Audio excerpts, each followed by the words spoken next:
Hello, this is a review of a Muji fountain pen.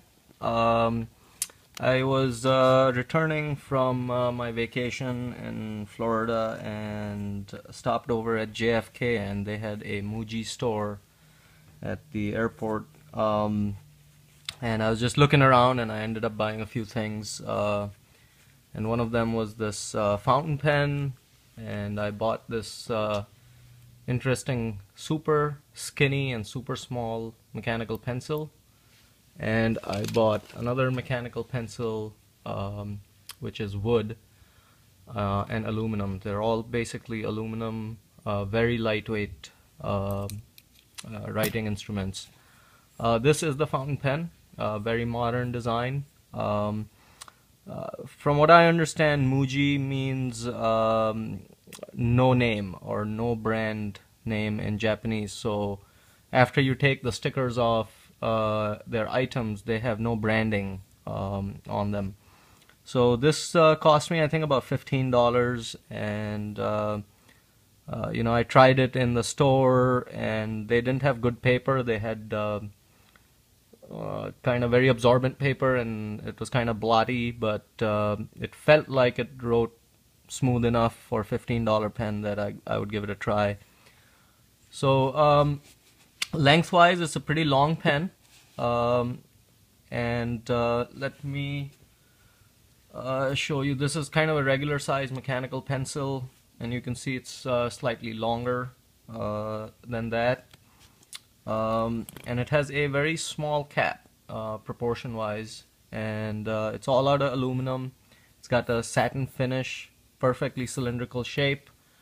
It has these rubber sort of ends at the barrel and also at the cap. They're gray in color.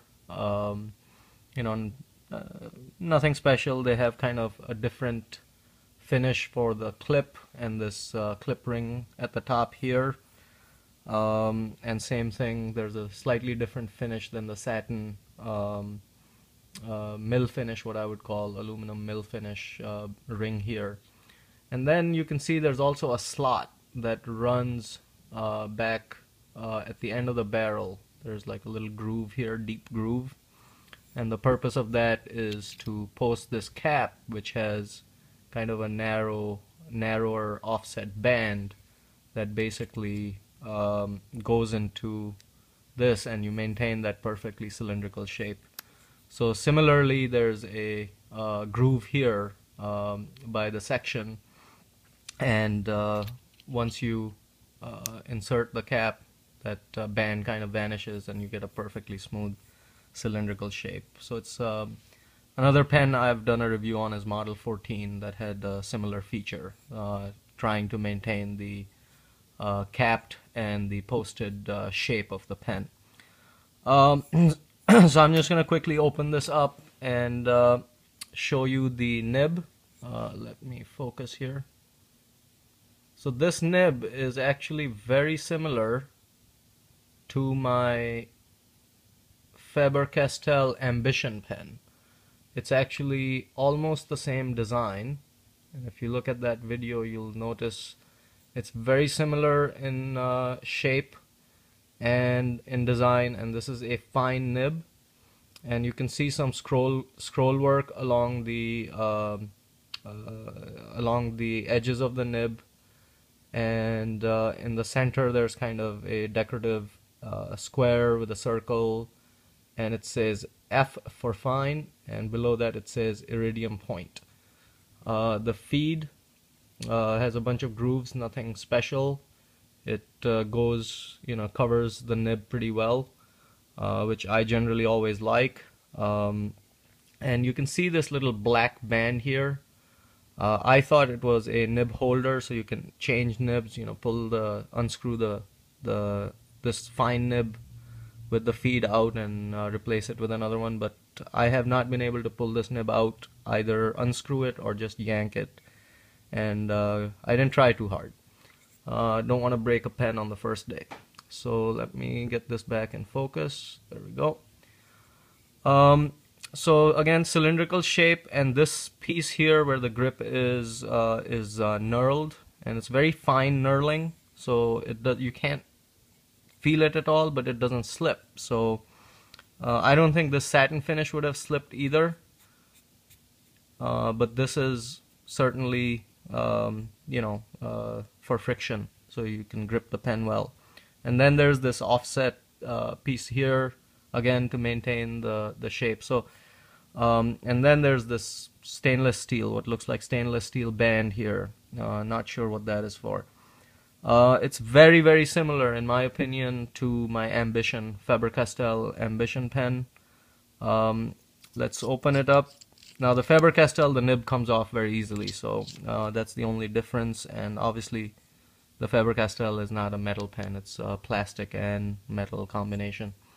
It came with a cartridge. I put in a international converter from a Franklin Christoph pen, and simple screw unscrew. You can hear it's a little noisy, scratchy, not super smooth, but there's no wiggle or anything. It's all very precision crafted, if you will. It looks like a very technical pen. I mean, before I opened it, I would almost have expected kind of a rapidograph drafting pen, the stylographs or whatever they're called. In terms of writing, again, this is a fine nib. So I put some Noodler's ink Bad Belted Kingfisher in it, and the brand is Muji, and you can learn more at muji.net. If you know Japanese, it'll be helpful, because I don't think they have a whole lot in English. And this is just their aluminum fountain pen. It's very smooth, very nice nib, very similar to my Faber-Castell, and it's quite wet for a fine nib. I think it's you can see it's quite wet. I don't think, generally speaking, even though this is Rhodia paper, which is vellum, and it's not very absorbent, it still takes a little while to dry out. In terms of flexibility of the nib, I can put a little bit of pressure and get up to maybe a medium at best. So that's my line variation. I don't think I can get any more than that. In terms of ink flow, no problems at all, very smooth, runs really nice. I can go crazy with it. Again, it helps that it's a fine nib. So it's a very good pen, very economical, very nice day-to-day writer. And if you get a chance to try this out, please do so. Hope you enjoyed this review, and thanks for watching.